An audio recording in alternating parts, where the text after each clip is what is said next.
ઓણિયાના છોકરાને સુરેશભાઈ મોઢામાં અંગૂઠો ગાળવાની ટેવ હતી. આ હકીકત દાખલો. હારા હારા ડૉક્ટરોની દવા લીધી, હારા હારા ભુવાની બાધાઈ લીધી ને જો અનુકૂળ આવ્યું. અમે જે કે ભુવાજી બીજું બધું તો મટક ના મટક, પણ આ છોકરો હવે થોડો મોટો થયો અને અંગૂઠો મોઢામાંથી કાઢતો નહીં, ઓગળી કરતે પાત્રો થઈ ગયો. આર્ય પેલો મટે એવું કરો.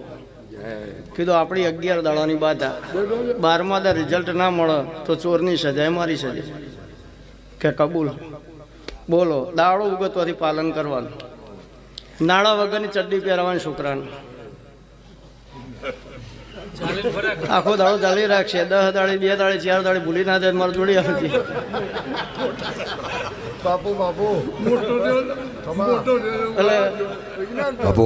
એટલે કોકના કોક છોડાવવું હોય, અરદણ કોઈને કોઈ પકડાવવું હોય કોક છોડાવવું પડે, છોડાવવું હોય કોક પકડાવવું પડે.